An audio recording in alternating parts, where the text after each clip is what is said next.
Bapak, Ibu, dan saudaraku yang terkasih di dalam Tuhan Yesus, sharing saya mengenai Injil hari ini yang diambil dari Injil Lukas bab 13 ayat 1 sampai dengan 9. Saya awali dengan kata sangkamu atau pikirmu, atau dalam bahasa Jawa anggapmu. Saya akan membaca sepotong-sepotong, lalu saya akan ulas sesuai dengan pemahaman saya. Inilah Injil suci menurut Lukas.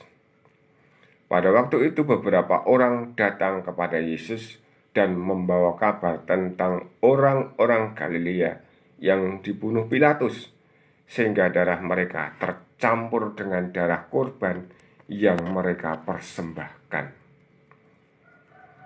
Berkatalah Yesus kepada mereka, "Sangkamu orang-orang Galilea ini lebih besar dosanya daripada semua orang Galilea yang lain, karena mereka mengalami nasib itu?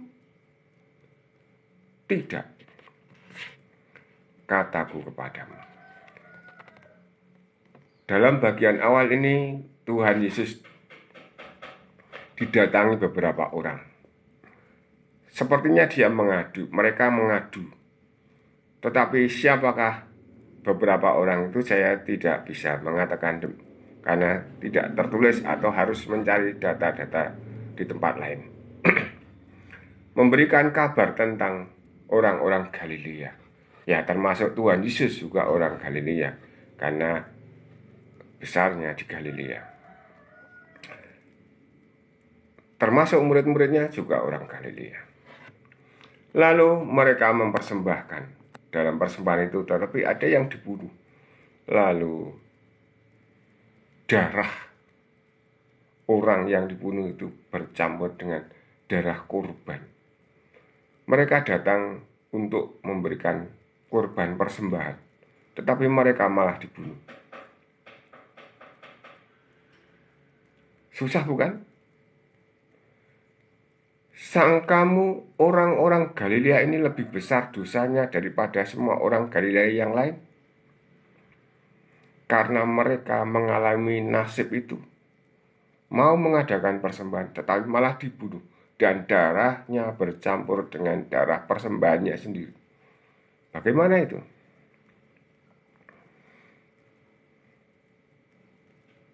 Tidak, kataku kepadamu. Tidak. Tetapi jikalau kalian tidak bertobat, ini lanjutannya, kalian semua pun akan binasa dengan cara demikian. Ini dikatakan kepada orang-orang yang datang itu.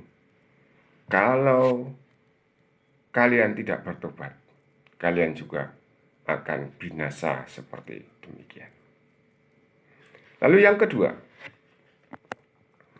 Tuhan Yesus tidak diadui, tapi Tuhan Yesus mungkin sudah mendengar lebih dahulu.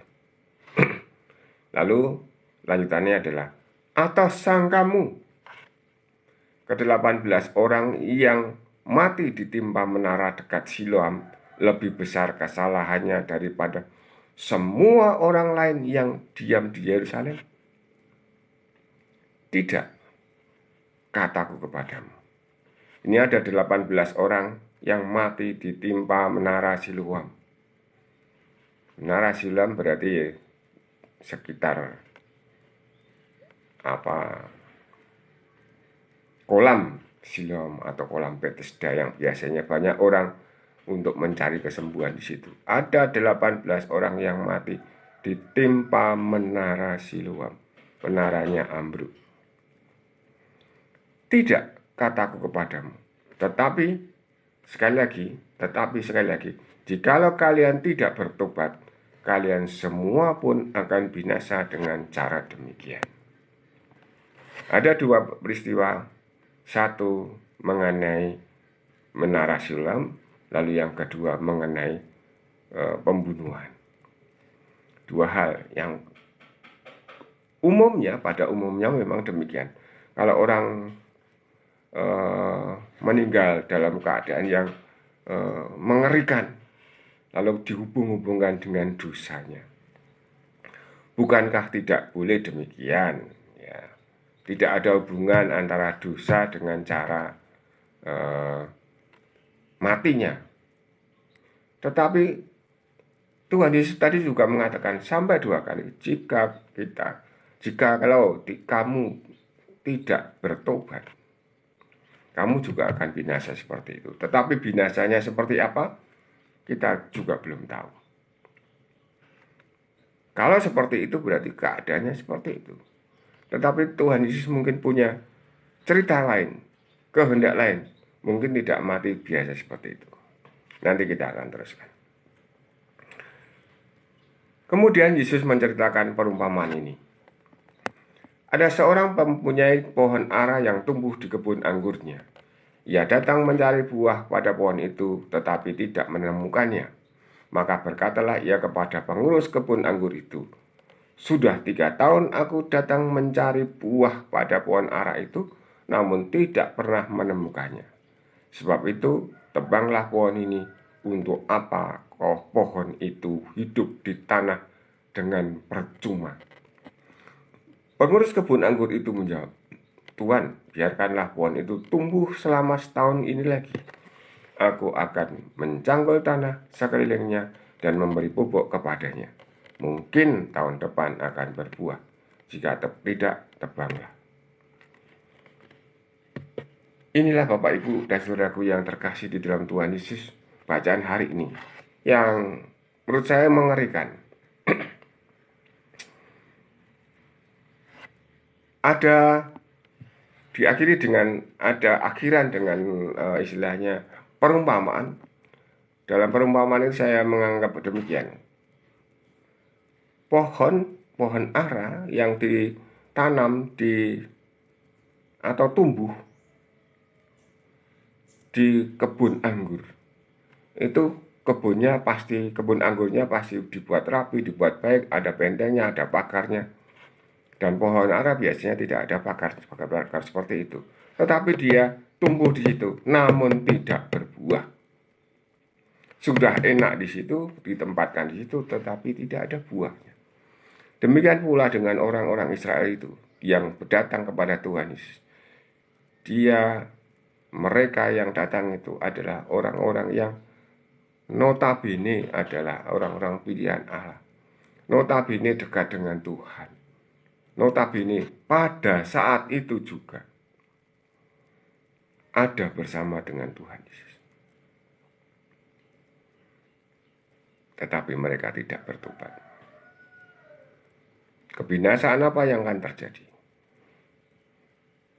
Karena memang pada tahun 70 kemudian Yerusalem itu dibinasakan dan semua hancur. Bapak Ibu dan saudaraku yang terkasih, mungkin Tuhan Yesus juga memberitahukan kepada kita semua ini, yang kita sekarang sudah enak, tinggal enak, hidup enak, dalam keadaan yang baik-baik saja. Tetapi kalau seperti pohon ara itu tadi, maka kita tinggal menunggu waktu ditebang. Kita tinggal menunggu waktu untuk harus menerima sanksinya. Bapak, Ibu, dan saudaraku yang terkasih di dalam Tuhan Yesus, para katekis yang saya hormati.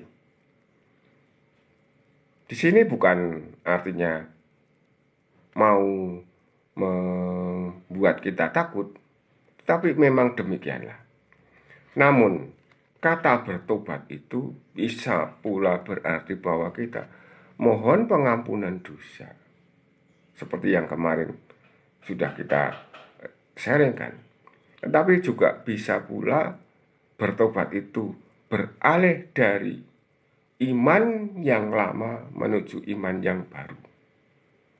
Iman orang Israel itu adalah iman yang didasari oleh hukum Taurat.